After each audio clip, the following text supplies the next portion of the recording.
ամենագլխավոր դիրիժորը Աստված ինքն է տնօրինում, բայց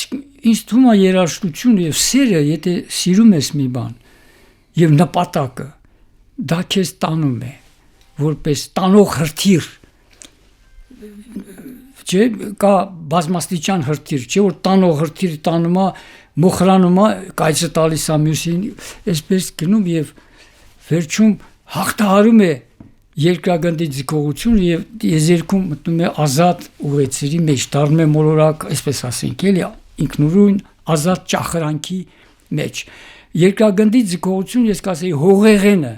մարդը հողեղենից գնում է դեպի երկնայինը, սա այդ հարցում օգնում է երաժշտությունը, որ դուք ասեցիք երկրորդ շնչառություն, ես հենց այդ պահին հիշեցի հանճարեղ դիրիժոր Արտուրո Տոսկանինի աշխարհարչակ։ Նա ասում էր, որ դիրիժորությունը կյանքի երկրորդ կեսի մասնագիտություն է, հետաքրքիր է, չէ՞։ Այսինքն պետք է դիրիժորը պետք է մինչև համարձակվելը զբաղվի, նվիրվի ծառայի դիրիժորության, նա պետք է կես կյանքը անցնի։ Այսինքն պետք է կենսափորձ ունենա, հոգեբանություն իմանա, չէ՞ որ նա ղեկավարելու է հաճախ իրենից ավելի բարձր երաժիշտներին։ Նա պետք է իրավունք ունենա, իրավասու արժանի լինի ղեկավարելու իրանից բարձր եւ կարողանա։ Եվ կարողանա։ Դրա համար ասում են ամենամերկացնող մասնագիտությունը դիրիժորությունն է։ Այսինքն ոչ մի մասնագիտություն այդքան ցույց չի տալիս մարդու թերությունը ամեն տեսակի մարմնական, հոգևոր, բարոյական, երաժշտական, որքան դիրիժորությունը։ Ես ասում եմ մանավանդ, որ երկու կողմից հարվածի տակ է, մի կողմից նվագախումբն է, մյուս կողմից բազմահազարանոց ունկնդիրը, որ ռենգեն լազերով ճարագայթում են, դիրիժորը պետք է մաքուր մարդ լինի, որ թափանցիկ լինի, որ ամեն մարդ չի կարող, դա մեծ պատասխանություն է։ Եվ բացառիկ կարողություններ։ Եվ ինչ է տալիս դիրիժորը, ես մատ հումոր ունեի, հոդված եմ տպել, Օհան Դուրյանը 20 տարի բացակայել էր, հետո վերադարձավ, այդ կապակցությամբ վերադարձանով հոդված գրեցի, ուրեմն այս էր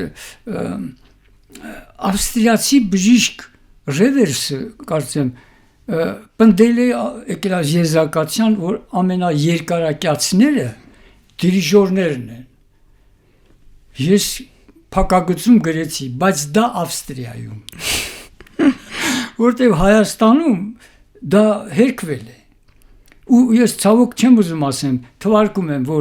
որ դիրիժորը մեկը 30 տարեկանում անմահացավ, որտեղ արվեստագետ մարդ, մեկը 40 տարեկանում անմահացավ, մեկը 50-ում, մեկը ինֆարկտ խփեց եւ այլ։ Մեզ մոտ կարճ են ապրում դիրիժորները, դա ինձ թվում է էկոլոգիայից է, փոշի եւ այլն։ Մայստրո ճիշտ են ասում, որ բացառիկ երաժշտական ունակություններ ունեն դիրիժորները, նրանք ավելի շուտ են լսում, թե արագ են լսում նոտաները, ինչպես այսպեսի մի բան եմ հիշում, այս շատ սիրողական մակարդակով կարող լինի, չէ՞, սովորական այս լսողությունը ստուգելուց, թեկուզ նույն երեխաների մոտ ասում են, մի քիչ ավելի բոլորից ավելի շուտ են լսում, թե ինչ որ մի բան է, մի բան կար, չէ՞։ Գրահեցի նախ այդ նախալսվելու մասին է խոսքը, նախալսել։ Բացի դրանից հայտնի խոսք կա, որ դիրիժորները լսում են աչքերով։ Այսինքն որ նայում են նոտաներին, նոտաները զրնգում են արդեն, բոցավառվում են աչքերով, ներքին լսողություն։ Բեթհովենը հիշում եք, չէ՞, խուլ էր, բայց դիեզերք էր հնչում ներսը, չէ՞, հնչյունակերտ դիեզերք։ Դիրիժորները ոչ թե լսում են, պետք է կարողանան լսել, այդպես ինչպես Բեթհովենը ներքին լսողությամբ, աչքերով լսել, ականջներով։ Բացի դրանից դիրիժորը պետք է կարողանա միաժամանակ լսել։ Չէ՞ որ նվագախմբում տեսեք քանի նվագարաններ կա, ակորդ։ Նա պետք է միաժամանակ, ավելի դժվար է, որտեղ սովորաբար հորիզոնական մարդիկ ժամանակի մեջ են եւ տարածության մեջ են հերթագայությամբ լսում են հնչյունները, բայց դիրիժորը պետք է կարողանա ոչ միայն դա, պետք է կարողանա հորիզոնականը եւ ուղաձիգը ուղղայացել միաժամանակ ընկալի եւ կոորդինացիա բարգա միաժամանակ տարբեր ոնց որ զորավարը բանակը դե տանկերն են, թնդանոթներն են, ավիացիան, հետիոտն է, այս բոլորը զորավարը նա պետք է կարողանա միաժամանակ հսկի այդ դաշտը։ Ինքը իր մեջ պետք է լսի իդեալականը եւ ամենակարևորը կարողանա մկանային շարժումով, դա սենսոմոտորային ընթացք է դա, լսելը մի բան է երևակայությունը հոգևոր եւ մկանային մարմնի միջոցով փոխանցելն համարժեք նրանց եւ այնպես փոխանցի որ նրանք կարողանան հայելու պես ոնց որ փոխանցելը անկորուստ կերպով վերարտադրվի այդ նույնը որը կոմպոզիտորի մտահղացումն է ինքը նաեւ մեդիում է փոխանցում է կոմպոզիտորի մտահղացումը անկորուստ կերպով պետք է երաժիշտներ իրեն եւ ունկնդրին տեսեք քանի օղակից շղթա է կոմպոզիտոր դիրիժոր ունկնդիր հիմա գումարվել է նաեւ իմ ուսուցիչը Գենադի Ռոժեստվենսկին ասում էր նաեւ հնչյունային ռեժիսոր օղակը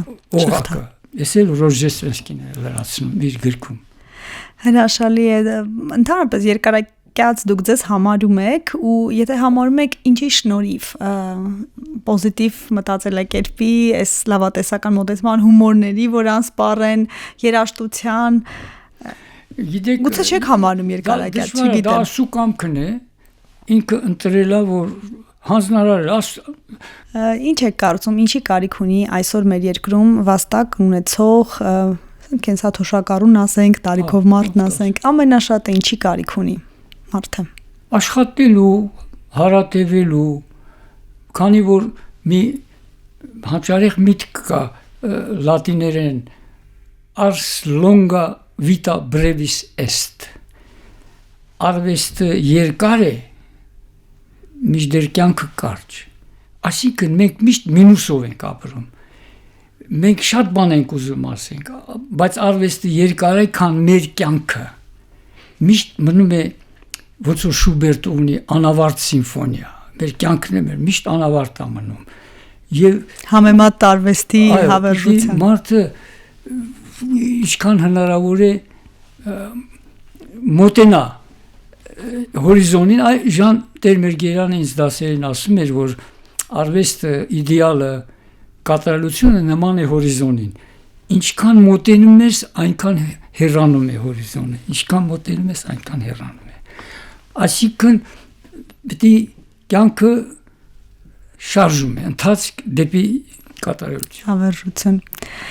հետո դու արժեքները ճիշտ ես գնահատում դասակարգում փոքր արժեքները ծառայեն բարձր արժեքներին ճիշտ ընտրում ես պետք է պատվանդանը պետք է ծառայի արձանին ոչ թե արձանը պատվանդանին այսպես